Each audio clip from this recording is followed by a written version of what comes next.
Good morning all of you.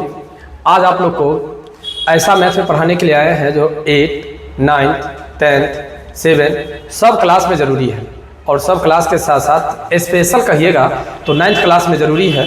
लेकिन 9th class के अलावा 10th में भी ये ज़रूरी होगा आपको पहला चैप्टर पढ़ने के लिए। अब आज से जो हम आप लोग को पढ़ाएंगे वो 1.1 पढ़ाएंगे। तो 1.1 में कहीं कहीं पर आपको वास्तविक संख्या, प्राकृत संख्या, पूर्ण संख्या, सम संख्या, विषम संख्या इसकी भी ज़रूरत होती है। इसीलिए आप लोग को एक बार रिव्यू करवाने के लिए यानी पीछे वाला क्लास देने के लिए, याद दिलाने के लिए आप लोग को लेकर के आए हैं। देखिए, कहता है वास्तविक संख्या क्या है। वास्तविक संख्या को अंग्रेजी में हम लोग रियल नंबर कहते हैं। कहता है वे संख्याएं जिसका वास्तविक मान हो और जिन्हें संख्या रेखा पर प्रदर्शित किया जा सकता है वास्तविक रेखाएं कहलाती है। या परिमेय और अपरिमेय संख्याओं के संग्रह को वास्तविक संख्या कहते हैं। वास्तविक संख्याओं के संग्रह को आर से, आर में कैपिटल आर से सूचित किया जाता है। जैसे देखिए √2, 2/3, -7, -3/7, 0... ये आपको वास्तविक संख्या है। वास्तविक संख्याओं को याद रखिएगा कैपिटल आर से सूचित किया जाता है। अब है आपको प्राकृतिक संख्या, जिसको अंग्रेजी में हम लोग नेचुरल नंबर कहते हैं। कई आदमी इसको प्राकृतिक संख्या भी कहते हैं, लेकिन शुद्ध बोलने के लिए बोला जाता है प्राकृतिक संख्या। तो वे संख्याएं जो 1 से शुरू होकर गिनती की और आगे बढ़ती चली जाती है उसे प्राकृतिक संख्या कहते हैं। प्राकृतिक संख्या के संग्रह को कैपिटल एन से सूचित किया जाता है। जैसे -1, 2, 3, 4, 5। जरूरी नहीं है -1, ये आप ऐसे भी कर सकते हैं डायरेक्ट गिनती की संख्या को। ये आप माइनस नहीं लेकर के इसको आप ले लीजिए इक्वल टू। जैसे में 1, 2, 3, 4, 5 गिनती की अनंत तक की संख्याएं आपको प्राकृतिक संख्याएं कहलाती है। अब है प्राकृतिक संख्या के बाद पूर्ण संख्या। और पूर्ण संख्या कुछ नहीं, बस प्राकृतिक संख्या में 0 लगा दीजिए। प्राकृतिक संख्या में 0 लगा दीजिएगा तो वो आपको पूर्ण संख्या हो जाएगा। देखिए 0 तथा प्राकृतिक संख्याओं के सम्मिलित रूप को पूर्ण संख्या कहते हैं। पूर्ण संख्याओं के संग्रह को कैपिटल W से सूचित किया जाता है। एक बार रिव्यू करते हैं। आपको वास्तविक संख्या है, वास्तविक संख्या को कैपिटल R से, प्राकृतिक संख्या को कैपिटल N से और पूर्ण संख्या को कैपिटल W से सूचित किया जाता है। आगे देखिए, कहता है सम संख्या। सम संख्या को अंग्रेजी में इवन नंबर्स बोलते हैं। वैसी संख्या जो 2 से विभाज्य हो, यानी प्राकृतिक संख्या जो 2 से विभाज्य होती है सम संख्या कहलाती है। और सम संख्या के संग्रह को कैपिटल E से सूचित किया जाता है। 2, 4, 6, 8, 10। ये एक एग्जाम्पल के लिए लिए हैं, लेकिन 12 जो आपको लेना है ऊपर गिनती की संख्या को। गिनती की संख्या में ऐसे कहिए, गिनती की संख्या में 2 से पूरा भाग लग जाए उसे हम सम संख्या कहते हैं। और सम संख्या को, ठीक है, सम संख्या के संग्रह को यानी सम संख्या का जो होता है संकेत वो होता है आपको कैपिटल में E। अब है विषम संख्या। 2 से विभाज्य नहीं होते वैसी संख्या को आप लोग विषम संख्या कह सकते हैं। यानी प्राकृतिक संख्या में जब हम 2 से भाग देते हैं और भागफल 0 नहीं आता है तो उसको हम लोग बोलते हैं विषम संख्या। और विषम संख्या का जो होता है संग्रह का संकेत वो होता है कैपिटल में 0, ये O। जैसे 1, 3, 5, 7, 9। और ये जो अभी आप देख रहे हैं यह था आपको विषम संख्या। एक बार आपको याद दिला दें, एक बार याद देने के लिए देखिए, ठीक है। कहता है वास्तविक संख्या वे संख्या जिसका वास्तविक मान हो। वास्तविक मान का मतलब कि वास्तविक संख्या, ठीक है, परिमेय संख्या और अपरिमेय संख्या के संग्रह को वास्तविक संख्या कहते हैं। यानी परिमेय संख्या और अपरिमेय संख्या दोनों के सम्मिलित रूप को रियल नंबर कहते हैं, वास्तविक संख्या कहते हैं, जिसको कैपिटल R से सूचित करते हैं। प्राकृतिक संख्या को N से सूचित करते हैं, पूर्ण संख्या को W से सूचित करते हैं, सम संख्या को E से सूचित करते हैं और विषम संख्या को O से सूचित करते हैं। ठीक है, आगे देखिए। अब आगे अब जो यहाँ से चालू होता है ये अब देखिए, कहता है अभाज्य संख्या या रूढ़ संख्या।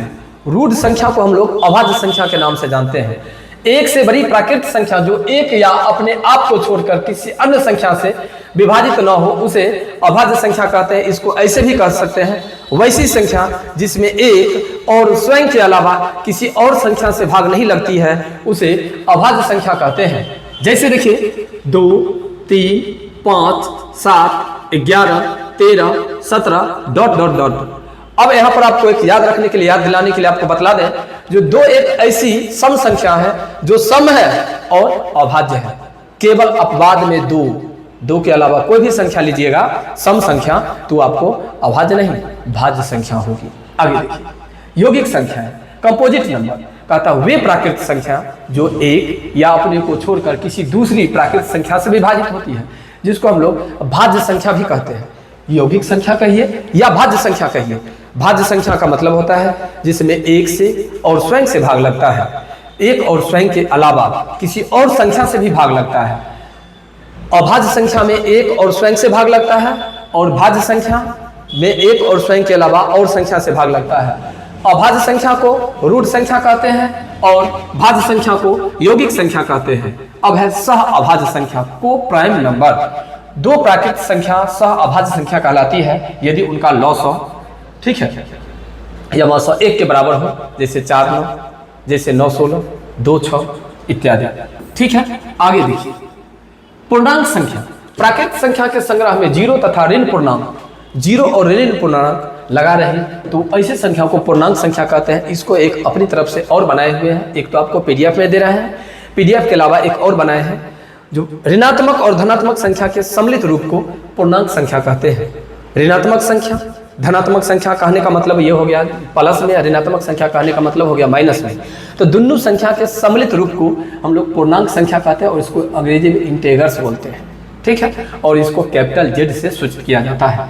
अब देखिए, धनात्मक संख्या आपको ये हुआ, ऋणात्मक से एगो जीरो हो गया और आपको एक ऋणात्मक संख्या हो गया। इसी तीनों के सम्मिलित रूप को पूर्णांक संख्या कहते हैं। अब आइए, जो आप लोग को अभी पढ़ना है इस चैप्टर में, यानी क्लास 10th के बुक का 1.1 में पढ़ना है, वो आप लोग को समझ गए ना। इसका कॉन्सेप्ट ही, केवल इसका कॉन्सेप्ट, ये जो अभी हम पढ़ा रहे हैं ये आपके क्लास 10th में नहीं पढ़ना है, 9th में पढ़ना है, लेकिन कुछ उसका कॉन्सेप्ट इस चैप्टर में जरूरी पड़ेगा।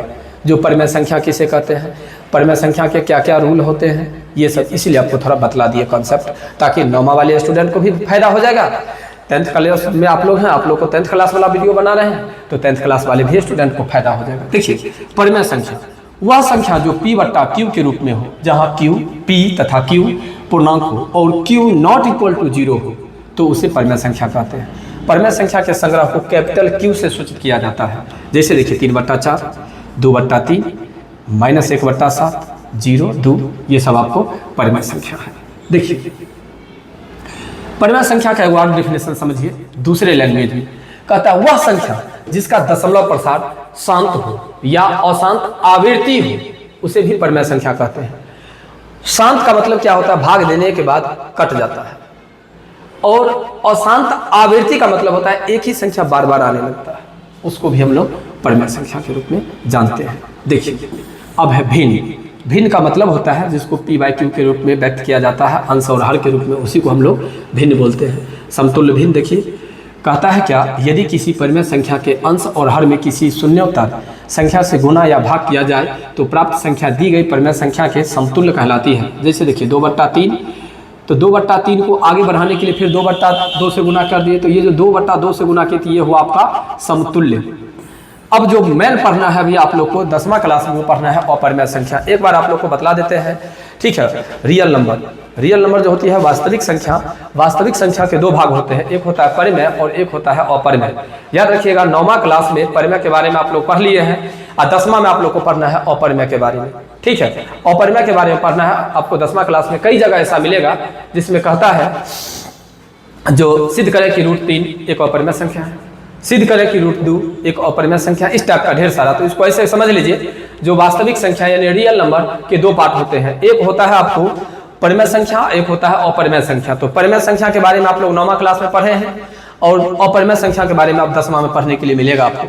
देखिए, एक तो डिफिनेशन पहले आपको इसमें बतलाते हैं, वो संख्या जो अपरिमेय, मतलब वो उस संख्या को अपरिमेय संख्या कहते हैं जिसे p/q के रूप में व्यक्त नहीं किया जाता है और जहाँ p और q पूर्णांक रहता है तथा q नॉट इक्वल टू 0 है। अपरिमेय संख्या को के संग्रह को r-q से सूचित किया जाता है। जैसे देखिए, √2, √3, √5, 1/√2, ये सब आपको अपरिमेय संख्या है।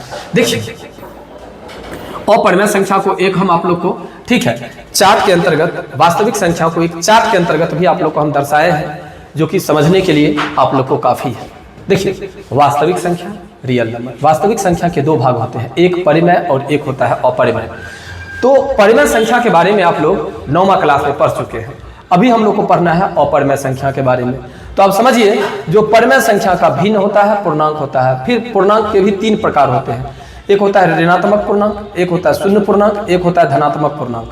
ठीक है, अब देखिए, धनात्मक पूर्णांक के भी 2 भाग होते हैं, एक होता है आपको सम संख्या और एक होता है आपको विषम संख्या। तो देखिए, यहाँ पर वास्तविक संख्या का दूसरा भाग जो अपरिमेय संख्या, अपरिमेय संख्या का आगे कुछ नहीं है, अर्थात आप लोग को केवल अपरिमेय संख्या पढ़ना है।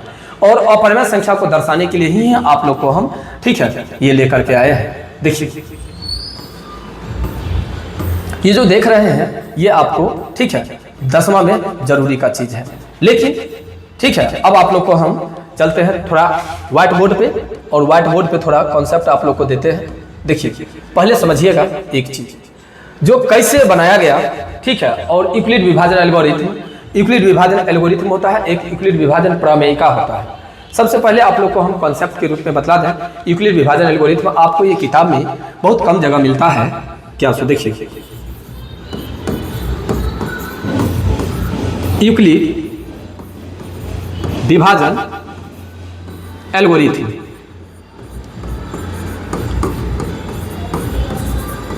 एल्गोरिथम एक ये होता है और एक होता है यूक्लिड विभाजन प्रमेयिका। देखिए, ये पहले दोनों के बारे में समझ लीजिए।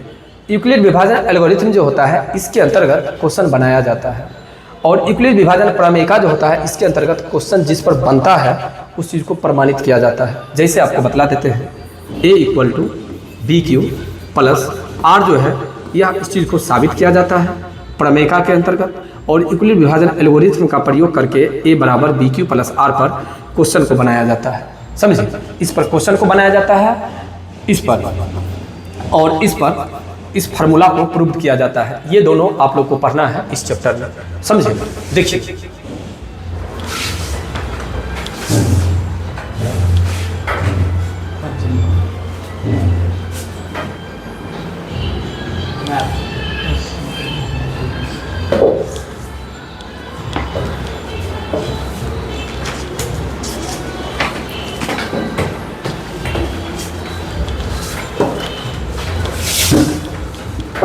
देखिए, आज आप लोग को पढ़ाएंगे यूक्लिड विभाजन एल्गोरिथम, यानी, ठीक है, रियल नंबर के दूसरे पार्ट को। रियल नंबर के 2 पार्ट होते हैं, जिसमें आप लोग को मालूम है, एक होता है परिमेय संख्या और एक होता है अपरिमेय संख्या। तो परिमेय संख्या के बारे में तो 9वीं में पढ़ चुके हैं, तो अपरिमेय संख्या के बारे में पढ़ना है। तो अपरिमेय संख्या के यहाँ पर 2 प्रकार होते हैं, ऐसे समझिएगा, ठीक है। एक होता है यूक्लिड विभाजन एल्गोरिथम, एक होता है अंकगणित का आधारभूत प्रमेयिका। अंकगणित का आधारभूत प्रमेयिका के अंतर्गत हम लोग एलसीएम निकालते हैं, और यूक्लिड विभाजन एल्गोरिथम के अंतर्गत एचसीएफ निकालते हैं। अब यूक्लिड विभाजन एल्गोरिथम जो होते हैं, इसमें 2 प्रकार, एक होता है एल्गोरिथम, एक होता है प्रमेयिका। एल्गोरिथम के अंतर्गत क्वेश्चन बनाया जाता है, और प्रमेयिका के अंतर्गत उसको प्रूव किया जाता है। अब थोड़ा हम आप लोग को आगे कुछ एग्जाम्पल लेकर के चलते हैं और समझाते हैं, जो कैसे इस फार्मूला का हम लोग प्रयोग करते हैं और बतलाते हैं। देखिए, 16 में यहाँ पर हम 2 से भाग कर रहे हैं। यहाँ पर देखिएगा, 21 में हम 4 से भाग कर रहे हैं। यहाँ पर हम 35 में हम 6 से भाग कर रहे हैं, और यहाँ पर हम, ठीक है, 5 में 6 से भाग कर रहे हैं। देखिए, इस टाइप का भाग है, तो हम इसको जो बनाते हैं, 2 8 16, यहाँ पर आपको आ गया 0। यहाँ पर अगर करते हैं तो 4 5 20, यहाँ पर आपको 1 आ गया। यहाँ पर देखिए, 6 6 1 36, तो 6 5 30, यहाँ पे आपको 5 आ गया। और यहाँ पर देखिए नहीं लगेगा तो 0 दे करके, ठीक है, 5 कर।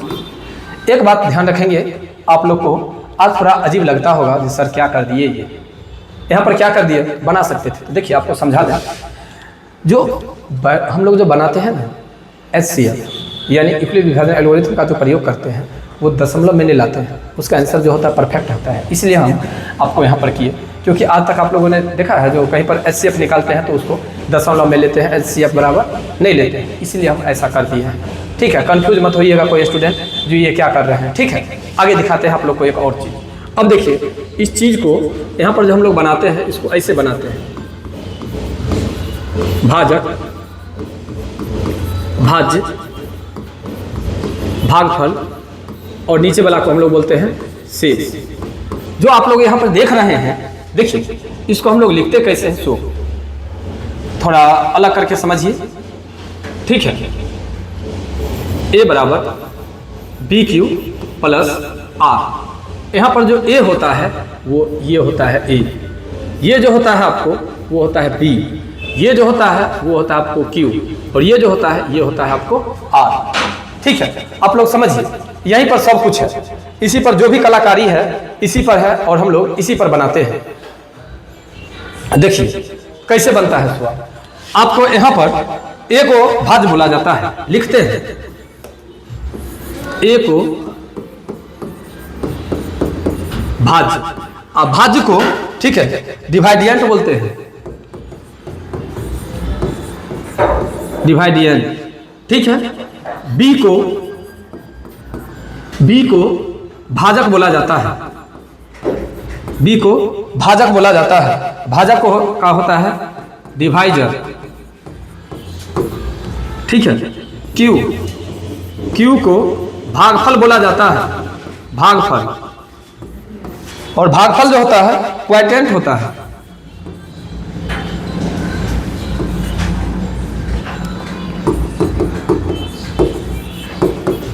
और आर जो है, आर को शेषफल, शेषफल जो होता है वो रिमाइंडर होता है।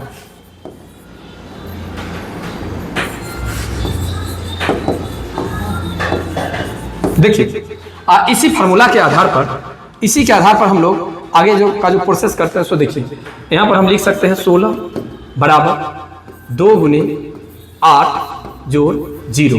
एक बात हमेशा ध्यान रखिएगा, ये जो है 0 वो कभी भी 2 से बड़ा नहीं होगा। अगर 0 से बड़ा अगर हो जाता है, ये सॉरी 2 से अगर बड़ा हो जाता है इसका मतलब है जो आगे और लगेगा, आगे और लगेगा, और अगर छोटा है इसका मतलब नहीं लगेगा। तो यहाँ पर हम कह सकते हैं ना, यहाँ पर हम कह सकते हैं ये चीज जो 2 जो है ठीक है 0 से बड़ा है, ऐसा हम लोग लिख सकते हैं, ठीक है। तो आपका जो फार्मूला होता है यही है फार्मूला, 16 बराबर 2 गुने 8 जोड़ ठीक है 0। तो इस चीज को आप लोग लिख सकते हैं ए, इसको लिख सकते हैं बी, इसको लिख सकते हैं क्यू, और इसको लिख सकते हैं आर। इसी के साथ आप लोग का इस चैप्टर का केवल बेसिक कॉन्सेप्ट क्लियर होता है। देखिए बेसिक कॉन्सेप्ट जो हम लोग बतलाए हैं आज के क्लास में, केवल आप लोग को याद क्या रखना है तो समझ लीजिए। यूक्लिड विभाजन एल्गोरिथम के अंतर्गत HCF ज्ञात किया जाता है, और यूक्लिड विभाजन प्रमेयिका के अंतर्गत ये जो फार्मूला है इस फार्मूला को उपलब्ध किया जाता है, ठीक है। आपको एक और चीज़ बतला दें, जो जब ये बनाने के लिए हम लोग चलेंगे, ठीक है, तो फार्मूला इसमें होगा ए बराबर बी क्यू प्लस आर। ए का मतलब होता है यहाँ पर आपको भाज, बी का मतलब होता है भाजक, क्यू का मतलब होता है भागफल, और आर का मतलब होता है शेषफल। ये चारों का भाज का अंग्रेजी क्या होता है, भाजक का अंग्रेजी क्या होता है, भागफल का अंग्रेजी क्या होता है, शेषफल का अंग्रेजी क्या होता है, आपको हम ये भी लिख करके बतला दिए हैं। आप इस पर आप लोग का एक वीडियो ठीक है कॉन्सेप्ट का रहने दीजिए, और कल आप लोग को यानी इसी क्लास में ठीक है देंगे क्लास, तो वो होगा आप लोग को 1.1 का। और आपको बतला दें जो ठीक है, जब तक फार्मूला अगर याद नहीं करते हैं, जैसे अभी आपको जो हम कॉन्सेप्ट दिए थे जिसमें आपको परिमेय संख्या किसे कहते हैं और परिमेय संख्या कहते हैं किसे कहते हैं, अगर ये सब याद नहीं रखते हैं तो ढेर सारी परेशानी हो जाएगी आपको। इसलिए ये सब चीज़ को याद कर लीजिएगा। अगर मेरा वीडियो अच्छा लगे तो लाइक कीजिए, सब्सक्राइब कीजिए और अपने दोस्तों के बीच इसको शेयर कीजिए।